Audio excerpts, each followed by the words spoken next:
ક્યારેય એવી જગ્યા વિશે વિચાર્યું છે જ્યાં પ્રાચીન પરંપરાઓ અને એકદમ લેટેસ્ટ ટેકનોલોજી હાથમાં હાથ નાખીને ચાલતી હોય? તો આજે આપણે વાત કરવાના છીએ પોરબંદર ગુરુકુળની, અને ખાસ કરીને આપણે તેની 2026-27ની જે એડમિશન પ્રક્રિયા છે અને તેની પાછળ જે અનોખી વિચારસરણી છે એને ઊંડાણપૂર્વક સમજીશું. આ સંસ્થાનો જે મૂળભૂત આઈડિયા છે ને એ તરત જ સામે આવી જાય છે. જરા વિચારો, એક જ કેમ્પસ જ્યાં એક તરફ વૈદિક મંત્રોચ્ચાર અને હવનનો શાંત અવાજ ગુંજી રહ્યો છે અને બીજી જ તરફ ક્લાસરૂમમાં છોકરીઓ કીબોર્ડ પર ફટાફટ આધુનિક કોડિંગ કરી રહી છે. હવે સામાન્ય રીતે તો આ બે દુનિયા એકદમ અલગ લાગે, બરાબર? પણ અહીંયા આ એકબીજાને દુશ્મન નથી, પણ એકબીજાની પૂરક બને છે. પણ આ બધું જોઈને એક બહુ મોટો અને મૂળભૂત સવાલ મનમાં આવે છે કે ભાઈ, શું આપણી આ પ્રાચીન પરંપરાઓ અને આપણું આ જૂનું જ્ઞાન એ ખરેખર કોઈને આજના આટલા ઝડપથી બદલાતા ગ્લોબલ માર્કેટ માટે તૈયાર કરી શકે? અને સાચું કહું તો આ આખા મોડલના કેન્દ્રમાં બસ આ જ સવાલ રહેલો છે. તો એ મોટા સવાલનો જવાબ છે ને એ આપણને આ સંસ્થાની દરેક નાની મોટી વાતમાં જોવા મળશે. અને એની શરૂઆત ક્યાંથી થાય છે ખબર છે? એડમિશન પ્રોસેસથી. ચાલો તો સૌથી પહેલાં એ જોઈએ કે 2026-27 માટે આ ગુરુકુળમાં એડમિશન લેવું કેટલું આધુનિક અને સરળ બની ગયું છે. જો પહેલાંના સમયમાં કેવું હતું, ખાસ કરીને જે દીકરીઓ દૂરના ગામડાઓમાંથી આવતી હોય એમના માટે તો એડમિશન લેવું મતલબ એક મોટો સંઘર્ષ. પહેલાં તો કોલેજ સુધી આવવા જવાના ધક્કા ખાવાના, પછી પહેલાં લાંબા ચોડા ફિઝિકલ ફોર્મ ભરવાની માથાકૂટ અને ઉપરથી કલાકો સુધી લાઈનોમાં ઊભા રહેવાનું બહુ જ અઘરું હતું. પણ હવે સમય બદલાયો છે. હવે આવી ગયો છે GCAS, એટલે કે ગુજરાત સેન્ટ્રલાઇઝ્ડ એડમિશન સિસ્ટમ. અને આના લીધે છે ને આખી પ્રોસેસ જાણે એક ડિજિટલ ફાસ્ટ પાસ જેવી થઈ ગઈ છે. મતલબ કે હવે 12મું ધોરણ પાસ કર્યા પછી કોઈ પણ સ્ટુડન્ટ ઘરે બેઠા સીધું ઓનલાઈન એડમિશન લઈ શકે છે, એકદમ પારદર્શક રીતે. કોઈ ઓળખાણ નહીં, કોઈ ભલામણ નહીં, એડમિશન મળશે તો માત્ર ને માત્ર મેરિટના આધારે. ઓકે, તો એડમિશન પ્રોસેસ તો એકદમ આધુનિક છે. હવે ચાલો જરા કેમ્પસની અંદર નજર નાખીએ અને એમના અભ્યાસક્રમને સમજીએ, જે પહેલી નજરે જોતા કોઈને પણ થોડો ગૂંચવણભર્યો લાગી શકે છે.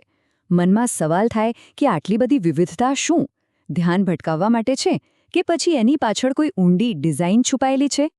તમે જો, એક બાજુ સંસ્કૃત અને અર્થશાસ્ત્ર જેવા એકદમ એકેડેમિક વિષયો છે અને બીજી જ બાજુ કોડિંગ, બેકરી અને સિલાઈકામ પણ શીખવવામાં આવે છે. થોડું અજીબ લાગે નહીં?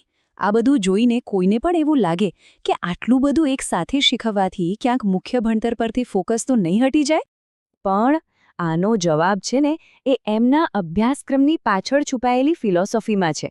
આ કોઈ રેન્ડમ વિષયોનો ઢગલો નથી. ના, આ તો એક ખાસ હેતુથી તૈયાર કરાયેલું એક પાવરફુલ મોડલ છે. તો મુદ્દો એકદમ સ્પષ્ટ છે. આ કોઈ ધ્યાન ભટકાવવાની વાત જ નથી. ઉલટું, અહીં ભણતી દરેક વિદ્યાર્થીની માટે આ એકદમ પ્લાન કરીને બનાવેલું સશક્તિકરણનું મોડલ છે. અહીં શીખવાતો દરેક વિષય, ભલે એ સંસ્કૃત હોય કે સિલાઈ, એ એક મોટા ચિત્રનો નાનો પણ ખૂબ જ મહત્વનો ભાગ છે. આ આખું મોડલ છે ને એ 3 મુખ્ય પાયા પર ઊભું છે. સૌથી પહેલો પાયો છે શૈક્ષણિક પાયો, જેમાં BA, BCom જેવી ડિગ્રીઓ છે, જેથી ભણતરનો પાયો એકદમ મજબૂત બને. બીજો પાયો છે ગ્લોબલ સ્કિલ્સ, એટલે કે આજના જમાનામાં ટકી રહેવા માટે જરૂરી એવી સ્કિલ્સ, જેમ કે કોડિંગ, ટેલી અને સ્પોકન ઇંગ્લિશ. અને ત્રીજો અને સૌથી રસપ્રદ પાયો છે માઇક્રો બિઝનેસ, જેમાં બેકરી, સીવણકામ જેવી સ્કિલ્સ શીખવીને તરત જ આવક રળવાની તક ઊભી કરાય છે. એટલે આ આખા સિલેબસને આપણે એક આર્થિક સર્વાઇવલ ટૂલકિટ કહી શકીએ. વિચાર બહુ સિમ્પલ અને પ્રેક્ટિકલ છે. આજકાલ ખાલી ડિગ્રી હોવાથી નોકરી મળી જ જશે એની કોઈ ગેરંટી નથી. પણ વિચારો, જો કોઈ છોકરી ગ્રેજ્યુએટ થાય અને એની પાસે એવી સ્કેલ હોય કે તરત જ પોતાનો નાનો મોટો ધંધો શરૂ કરી શકે, તો એનાથી મોટું સશક્તિકરણ શું હોઈ શકે? એ જ તો સાચી આત્મનિર્ભરતા છે.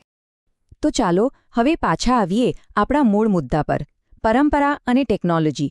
આ ગુરુકુળ આ બે એકદમ અલગ લાગતી વસ્તુઓને જોડે છે કેવી રીતે? અહીંનો આઈડિયા એ છે કે આ બંને વસ્તુઓ એકબીજાની દુશ્મન નથી, પણ દોસ્ત છે. તમને એક ઉદાહરણ આપું. સંસ્કૃતના શ્લોક યાદ રાખવા કે વેદોનું પઠન કરવા માટે જે એકાગ્રતા અને માનસિક શિસ્ત જોઈએ, એ જ એકાગ્રતા કોડિંગની કોઈ જટિલ સમસ્યા ઉકેલવામાં પણ કામ લાગે છે. એટલે એક બાજુ સાંસ્કૃતિક મૂળિયા મજબૂત થાય છે અને બીજી બાજુ વૈશ્વિક બજાર માટેની તૈયારી પણ થાય છે. આ બંને ભેગું મળીને એક સંપૂર્ણ વ્યક્તિત્વ બનાવે છે. હવે આ બધી વાતો સાંભળવામાં તો બહુ સારી લાગે, પણ સવાલ એ છે કે શું આ મોડેલ ખરેખર કામ કરે છે? કારણ કે છેલ્લે તો પરિણામ જ બોલે છે. તો ચાલો હવે એના પરિણામો પર એક નજર કરીએ. જો આ સંસ્થાનો જે અંતિમ ધ્યેય છે એ છે આત્મનિર્ભર નારીનું નિર્માણ કરવું, અને આ ડાયાગ્રામ એ જ વાતને બહુ સરસ રીતે સમજાવે છે. અહીંયા ચારિત્ર્ય અને કરિયર આ બંને વસ્તુઓ એક સાથે આગળ વધે છે, અને જ્યારે આ બંનેનો સંગમ થાય ત્યારે જ સાચા અર્થમાં કોઈ આત્મનિર્ભર બને છે.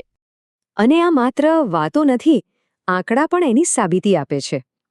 આ ગુરુકુળનું જે શૈક્ષણિક પરિણામ છે ને, એ સતત 90થી 100%ની વચ્ચે રહે છે.